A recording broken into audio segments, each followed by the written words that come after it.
So if it's come via friends, a friend of a source, someone close to Harry, then Harry's got to look around who's supposedly close to him, and he's got to disengage with them, to be perfectly honest. Or in other words, don't talk about go out of his friends and not talk about work.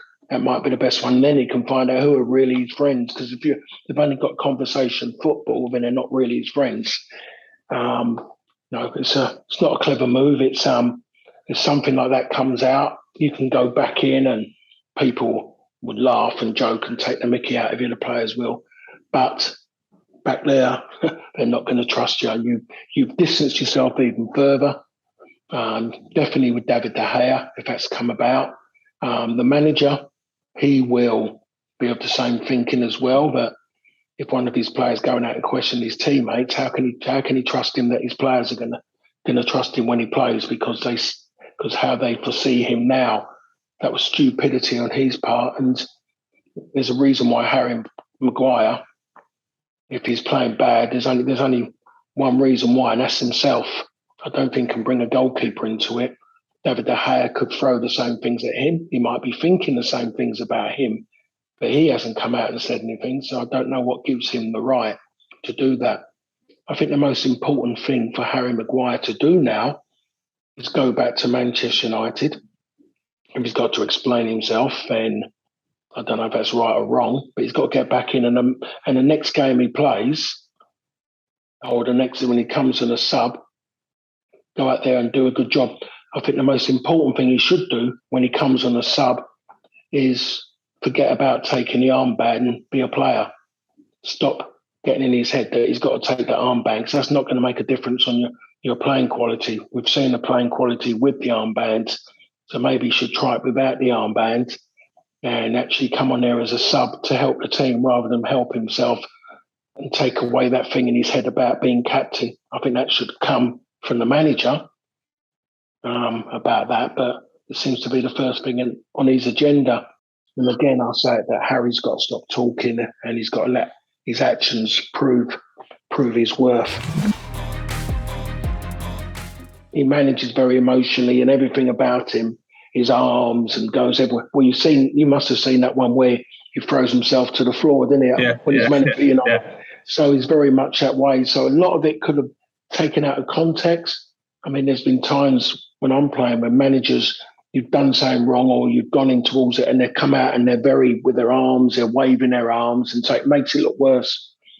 Straight away, you see that as aggressive, and so I just wonder. Yes, he was still learning the position. He was asked to go and play there. He was asked to play a role, no different to when I had to change positions and I was, going there. And maybe people talk sternly, believing they're getting across to you in certain ways sternly rather than being too soft. So I would look at that quite lightly at the moment. The most important thing, I think, at the moment to judge that situation is to see when the squad's picked, when the squad's named. And I think that's when you'll find out whether or not that's been taken personally.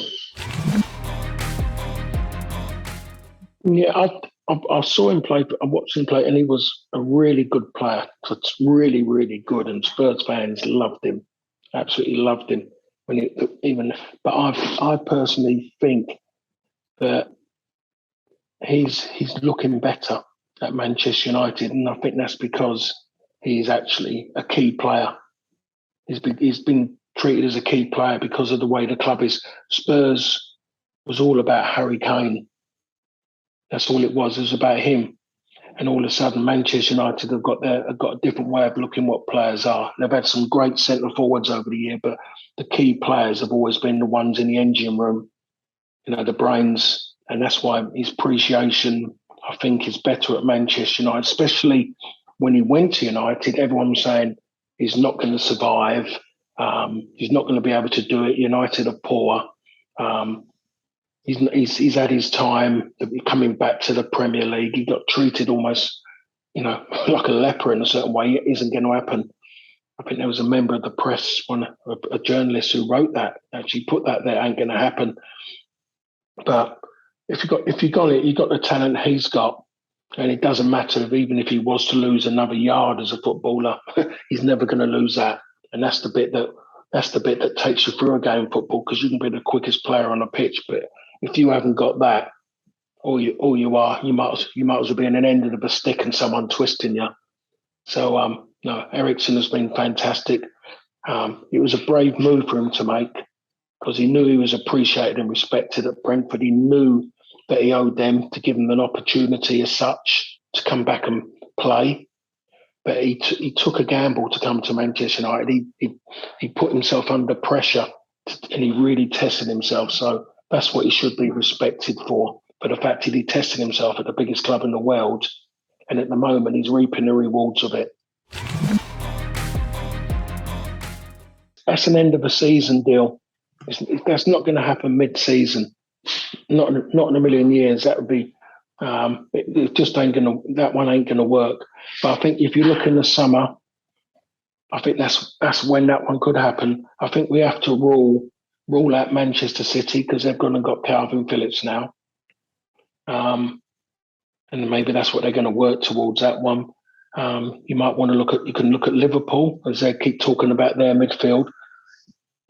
But at the moment, the way United are going under Ten Hag and what they're building towards, if you'd asked me this question a year ago, I'm saying that I'm lying there. If you'd asked me this question 6 months ago, I would have said, if I'm Declan Rice, I'll be asking, who are you going to sign with me?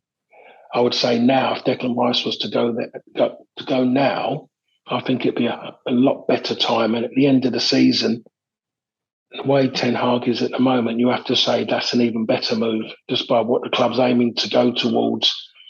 I think West Ham will look at it and look at the amount of midfield players they've got and brought in now. Maybe they're steadying their ship out to maybe the fact of that this might be his final season.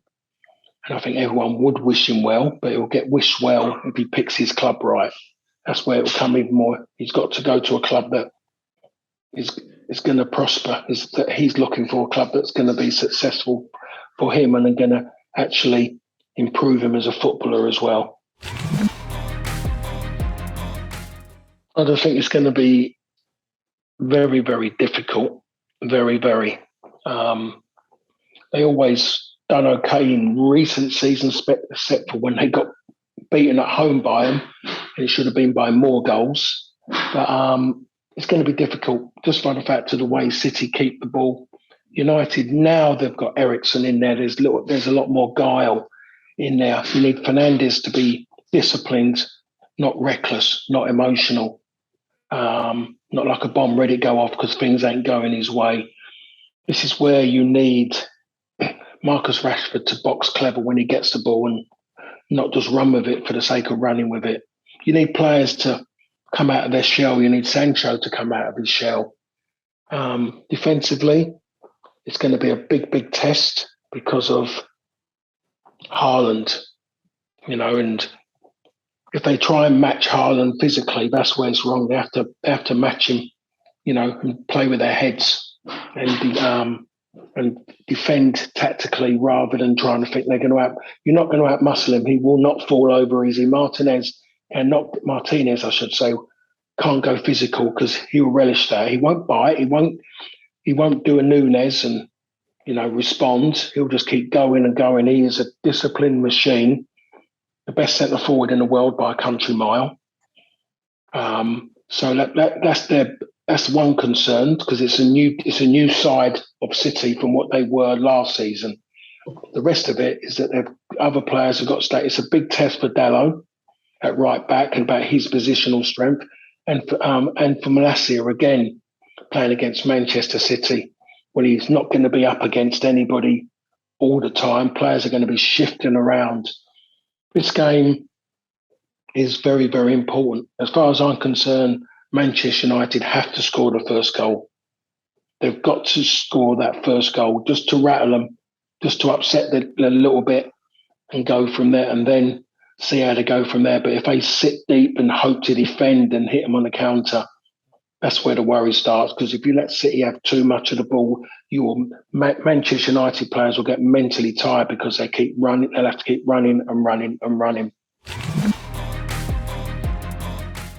I can't see him playing Ronaldo. I don't think he's going to get enough from Ronaldo because they're not going to get close enough to the goal.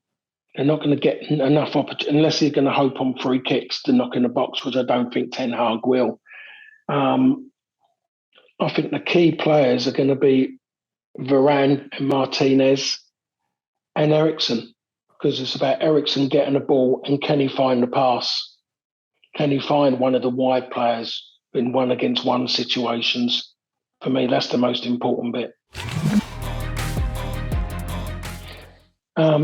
He'd done all right. I was at the game. He'd done okay, not outstanding. There was some poor passes made, poor decision making. Defensively, still diving in, still trying to foul people off the ball. So he didn't have to run, stopping runners by blocking them. No, at the moment, Malacia's playing too well. Malacia was brought in by the manager, so that makes it difficult as well. Just brought in, he's playing well. The back four is the best the back four has been for quite a few seasons. There's continuity there. He's not going to make changes like that. Luke Shaw has gone and played. People might have said, "Oh, Malacia's played, involved in games of Holland." Oh, he might be tired as they keep throwing up that one all the time. But Luke Shaw's played a game, so he's the same. Luke Shaw's not in a key position at the moment. He's not a regular for Manchester United. So in a Manchester derby, you sit him on the bench. It's as simple as that.